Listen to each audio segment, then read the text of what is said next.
Rest used to feel like release, a signal that the day was over, a permission to let go. Now, rest often feels unfinished. The body stops moving, but something inside stays alert. When rest no longer relieves, rest once arrived quietly, almost unnoticed, carrying with it a sense of completion that people rarely stop to analyze. Not because it was insignificant, but because it felt natural, predictable, and deeply regulating. Something that followed effort the same way dusk follows daylight, without needing permission or planning, simply because the body recognized that the demand had ended, that vigilance was no longer required, and that it was safe to let go of what had been held throughout the day, allowing muscles to soften, breathing to slow, and attention to withdraw from the outside world without fear of missing something important, a state that did not need to be earned or justified, but emerged automatically once the signal of done was received. Today, for many people, that same moment feels different, not dramatic or alarming, but subtly incomplete, as if rest begins but never fully settles. The body stops moving, yet something inside remains active, monitoring, scanning, waiting, creating the strange sensation of pausing without relief, of stopping without release, which quietly raises a question most people don't know how to ask. Why does rest no longer feel like rest? Small blue diamond block 2. Rest became a pause, not a release. Somewhere along the way, rest stopped functioning as an ending and began operating as a pause, a temporary suspension rather than a full disengagement, teaching the body to slow down while staying partially alert, ready to resume at any moment. As if rest were no longer a signal that effort had concluded, but merely an interruption between demands, a space that had to remain flexible, responsive, and reversible, which means the nervous system never fully powers down, because powering down would imply finality, and finality has quietly disappeared from modern life.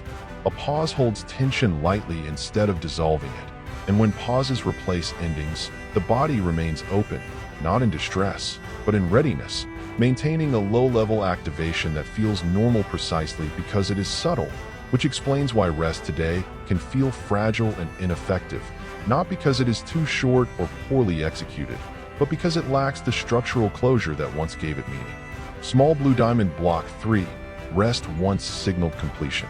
Rest once followed completion, and that sequence mattered far more than people realized at the time, because completion told the body that no further response was required, that attention could withdraw without consequence, that the environment was no longer asking for anything, allowing internal systems to reset naturally, without effort or instruction, a process that happened below conscious awareness, guided by cues that signaled safety, predictability, and finality.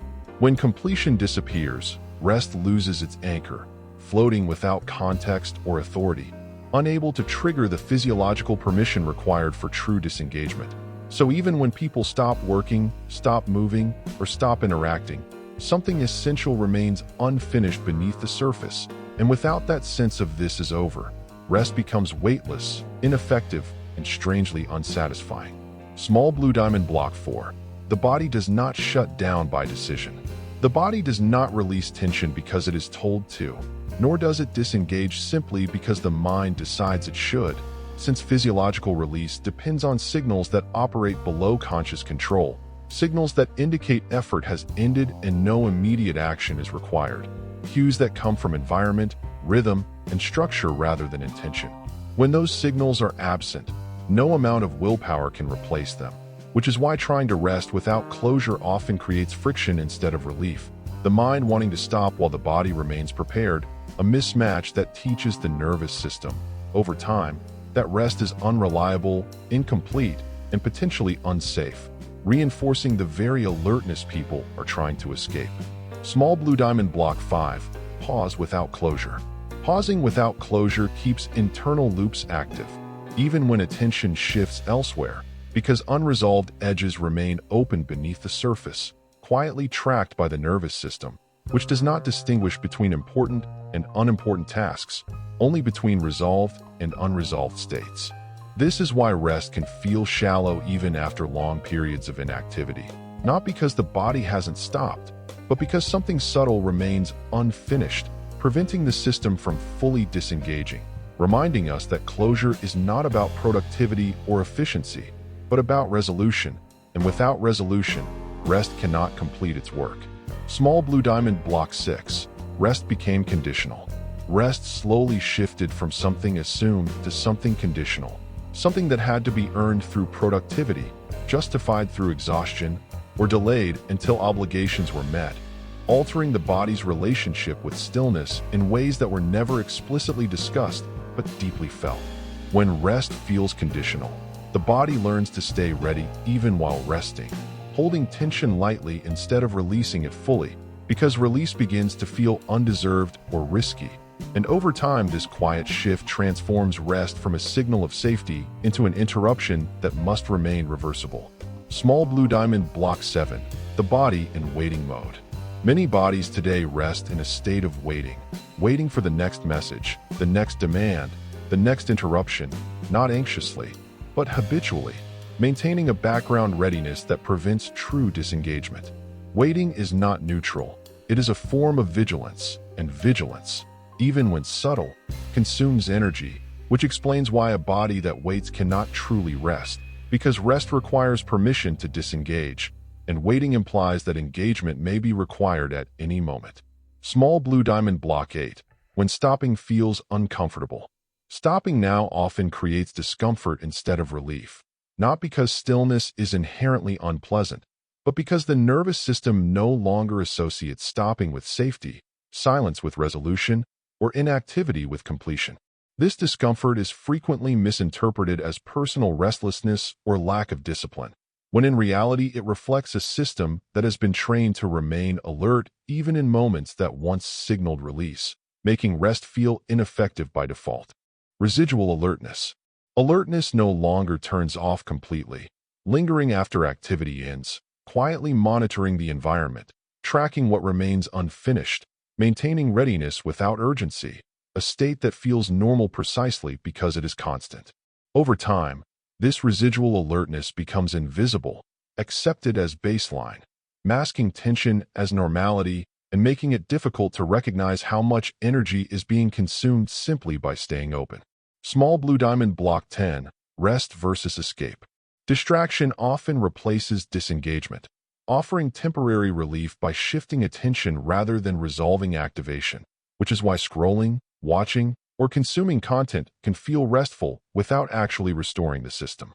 Escape avoids discomfort, while release resolves it, and when rest becomes escape, it loses its restorative power, leaving the body paused but still active beneath the surface. The fatigue that does not lift. This explains why fatigue persists even after rest, because the body never received the signal it needed to fully disengage, remaining partially activated long after effort has ended. The problem is not effort itself, but unfinished activation, which accumulates silently over time, creating exhaustion without collapse. Permission is contextual. Permission to rest is not generated internally through motivation or discipline, but emerges from context, rhythm, and structure, signals that indicate something has truly ended. When context no longer provides those signals, permission never arrives, and the body remains waiting, not resisting rest, but waiting for justification. Rest lost its function. Rest did not disappear. Its function did, remaining present in form but absent in effect, which often leads people to internalize failure, assuming they are resting incorrectly rather than questioning the conditions that prevent rest from working. This quiet misattribution shifts blame inward, obscuring the structural nature of the problem.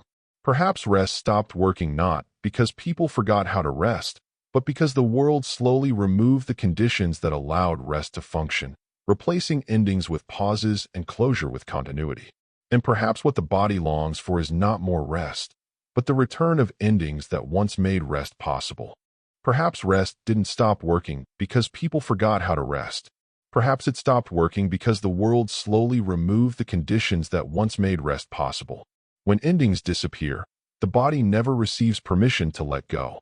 It stays open, not in panic, just in quiet readiness. And over time, that readiness feels like exhaustion. Maybe what feels broken today is not you. Maybe it's the rhythm you were taught to live inside. If this felt familiar, you can share your thoughts in the comments. And if you want to keep exploring what quietly changed the way we live, consider subscribing.